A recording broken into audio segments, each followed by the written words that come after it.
Hey, what's up you guys? It's Dorothy and welcome back to my channel. In today's video we're going to go into chapter 23 of 5 Survive by Holly Jackson. Before we get into this video, it is a new time frame for our book, so now we are at 2 a.m. But let's get right into this video. This video may contain sensitive topics and foul language. If you do not wish to continue, please click off the video now. You have been warned. Chapter 23. Oliver clambered forward, the white beams reflected in the dark of his eyes as they drew closer, the sound of wheels peeling against the road. "Who is that?" he hissed. "No, it's not more of them, is it?" Simon said, one hand up to shield his eyes. "It could be the police," Maddie said, her hands clutched to her chest.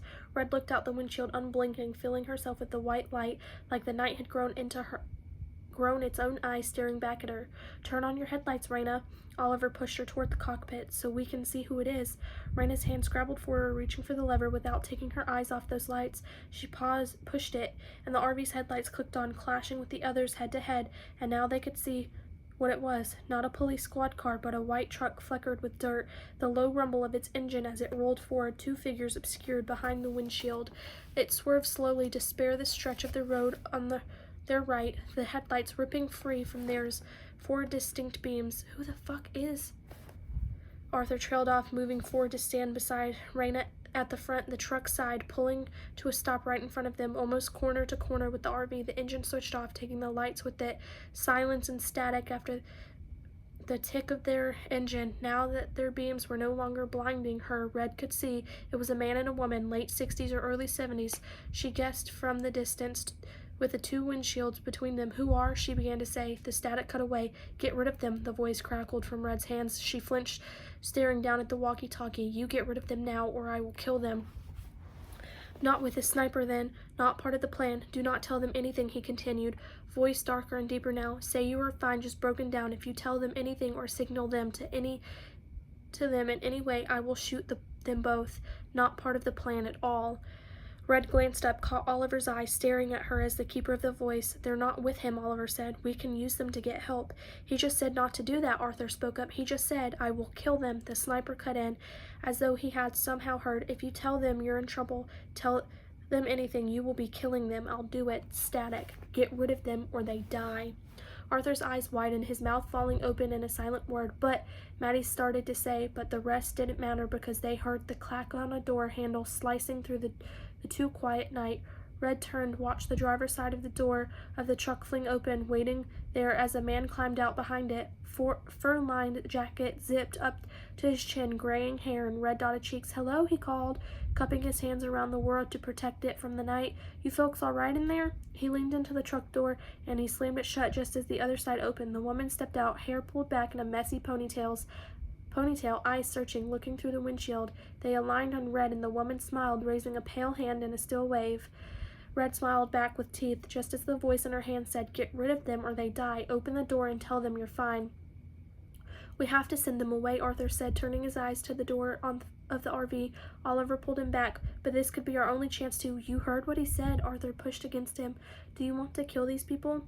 "We have to do what he says." Raina walked over, resting one hand against Oliver's chest. "You understand that? He's pointing a rifle at them right now." "Hello?" the man outside called again, boots crunching against the road as he walked over toward the door. "Fine, go," Oliver said, letting go of Arthur's shirt. "Simon, you're the actor. Act like we're fine." "I'm not going out and standing in that doorway." Simon shook his head. "He's already shot at me once." "He told us we can," Arthur said. "He won't shoot if we're sending them away. I'll do it." In one quick movement, Arthur slammed down on the handle and pushed the front door. It swung open. The man just stood a few feet away from the door, a wrinkled smile stretching into his face, skin folding like paper. "Hello there, folks," he said, eyes flicking up at Arthur as he dropped down the first step, then to Simon and Raina behind, then Red. She stood back, gripping the walkie-talkie too tight between her hands, like she could make him not shoot by holding him anyway. "Hello, sir," Arthur replied, bowing his head slightly, moving down another step. "Y'all okay?" the man asked. "We thought we saw some lights flashing from the road back there. Drove around to see if anyone was in trouble." He gestured over his shoulder with his thumb. "Looks like you got a couple of flats there at the front."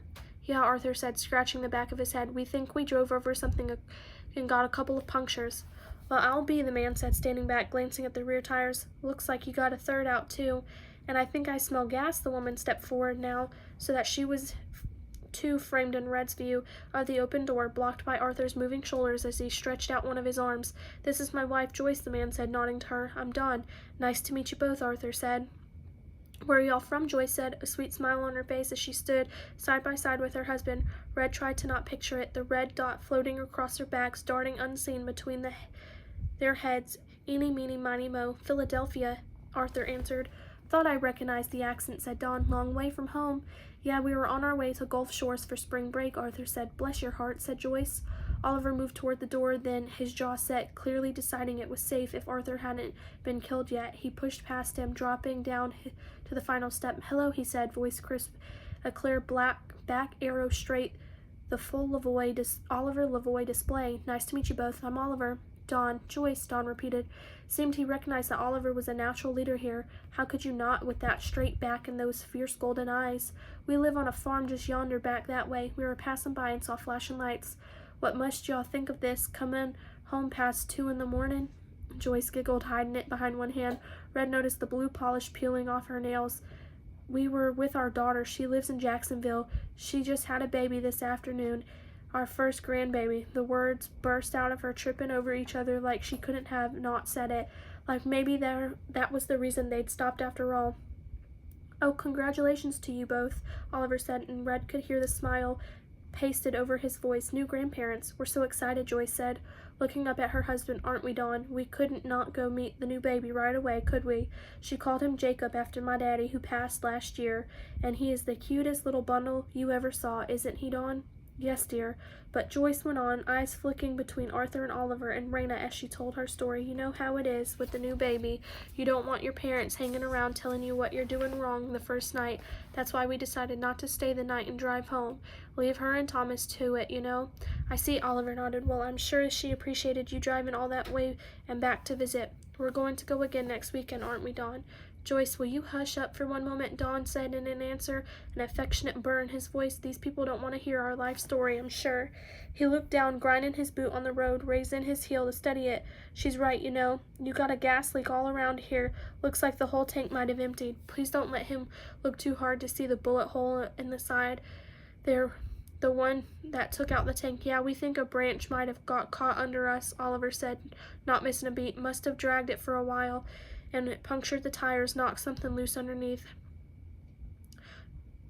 Dawn made a face, gritting his teeth. "Have you called AAA?" he asked. "Yes," Arthur said, at the same time that Oliver said no. An awkward moment, Dawn's gaze trailing up away from the two of them. He must have noticed the broken window then, his eyes narrowing, skin crinkling between his brows. The static fizzed and Red held the walkie-talkie behind her. "We couldn't get a signal," Oliver explained. "Oh," Joyce smiled. She hadn't picked up on the strain in Oliver's voice. "The service is terrible around here. We're lucky to get one bar in our house, and that's with me hanging out the window in the back bedroom. Even worse today," Dawn added, eyes back on Oliver though he didn't look as sure and easy as he had 30 seconds ago. "Our neighbor told us that this morning some truck drove into the cell tower south of Ruby, knocked out all of the networks. Apparently he fled before the police got there. I'm guessing it was a stolen truck and he drove around the turn too fast, lost control. I called AT&T from the road this afternoon and they said their engineers were dealing with it and service should be back by morning if they can be trusted," he added with a sniff. Red swallowed. "They did that, drove a truck into a cell tower to disable it. All part of the plan to trap them here, but this wasn't part of the plan. Dawn and Joyce weren't supposed to be passing at this time. Dawn and Joyce weren't supposed to find them trapped here in the wide open nothing on their way back late for meeting their first grandchild. Dawn and Joyce weren't supposed to happen." "That explains it then," Oliver said. "Excuse me for a moment." Oliver held up a finger and backed up his steps through the door of the RV. He walked toward the dining table, pushing Red out of the way, beckoning to Maddie, hiding on the sofa. "If you were driving a car," Dawn was saying, we could have towed y'all." He looked around, surveying the giant, hulking shape of the RV. Red stepped forward, brushing against Simon at the threshold to outside. "This is quite something, isn't it?" Dawn said, slapping the metallic side of the RV. 31 feet, Red said.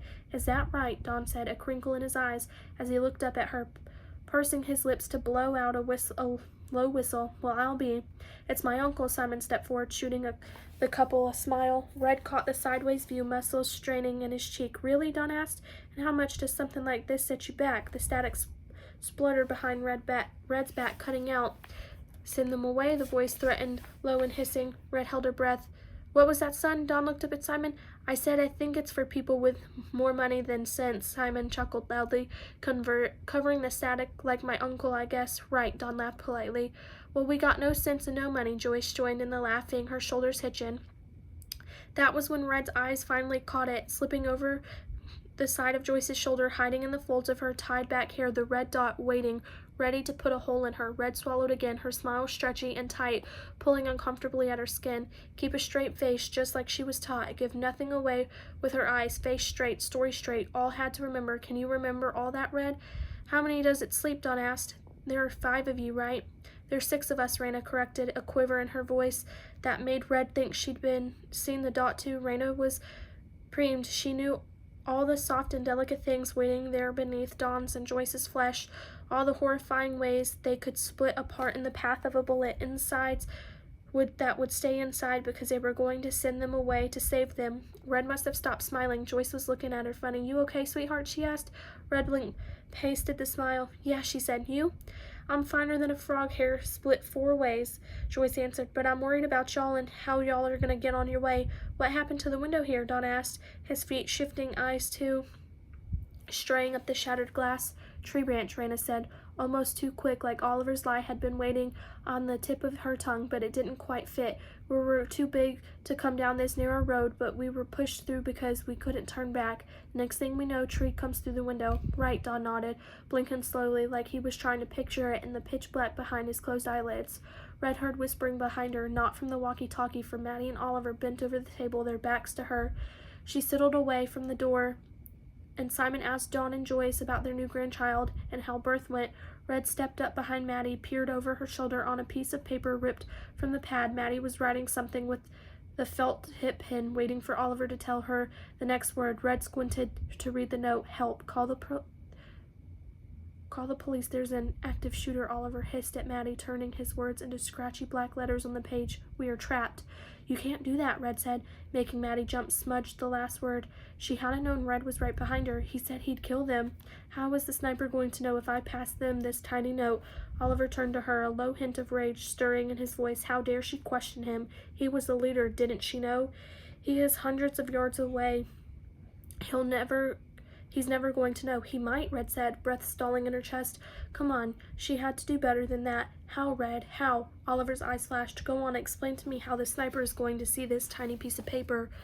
When you hand it over, she said, straightening her back to raising her chin. He was only a few inches taller than her like this, and she couldn't let him do this. I have a plan for that, obviously, Oliver spat. Maddie folded it and again, and now on the top of right. Do not read until you've left the road. Now quickly. Maddie folded the note, her elbow crashing into Red as she did, tongue tucked in her teeth. Say it again, she said, preparing the pen, shaking in her grip. Do not read until you've left this road, he spat, keeping his voice low. He said he would kill them. Red watched Oliver, watching his sister as she scratched out the words, blocky and big on the small square of paper. He's going to kill them. No, he won't, Oliver replied, ripping the finished note away from Maddie. I will shake Dawn's hand and pass it over. If I angle it right, the sniper won't even see the handshake. He'll see me trying to get rid of them. Dawn will know something's wrong and not to react when he reads the top part. They won't read the rest until they're safely out of here, and then they'll send help. The sniper will never know. He can't know. This is going to work. He flipped the note in the back of his hand, unfolding it to check the words inside. Help. Call the police. There's an active shooter. We are trapped. He refolded it, pressing harder than Maddie had, eyes spooling across the words on the top, scratchy and desperate. Do not read until you've left this road. What if it doesn't work, Red said, hand darting out to hold on to Oliver's sleeve, surprising them both. Maddie, too, who gasped behind her. He'll kill them. That's someone's mom and dad out there, new grandparents. Don't do this. Don't drag them into this. Red, be quiet. You don't know what you're talking about. He shrugged her off, but she did know. She knew better than anyone. If something happened to Dawn and Joyce, their daughter would blame herself for the rest of her life. Why hadn't she insisted they stay the night? Why couldn't she have had the baby tomorrow instead, or yesterday? All her fault, dead because of her. Red couldn't put that into words, though. It didn't belong, wouldn't fit. She just tried one word. Please. What's going on? Arthur was back inside the RV, his voice low, walking to stand over between Red and Oliver. What are you doing? I'm giving them a note to call the police, passing it over in a handshake, Oliver said, like he was expecting praise for his bright idea. Arthur looked at Red and she tried to tell him with her eyes, "Please understand, you can't do that." Arthur turned back to Oliver and Red breathed out, so glad that Arthur had come back, glad that he was standing right next to her on her side. "He'll shoot them," Arthur said. Oliver rolled his eyes, a muscle ticking in his jaw. "No, he won't. He will never know. The sniper hasn't actually taken a shot at one of us yet. Not one. Maybe he's actually bluffing, just trying to scare us into doing what he wants. Maybe he isn't planning on killing anyone, not us, not them." He tried to move past, but Arthur stepped in his way. "What if he does shoot?" Arthur hissed. "You'd be killing them."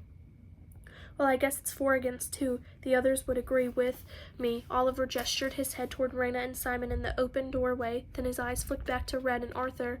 They were the two outvoted, outnumbered, unless... "Maddie," Red said. Maddie held her gaze. "They'll be fine," she said quietly. "We can't not ask them to help." You'll thank me when the police turn up and save you," Oliver said. It was a threat. The static crackled into silence. "You have 60 seconds to get rid of them," said the voice, vibrating in Red's hand. A metallic double click from the speaker as he cocked the rifle. 59, 58, "Move." Oliver pushed Red out of his way. The note folded small and clutched in one hand. "No," Arthur whispered, but he didn't move to stop Oliver.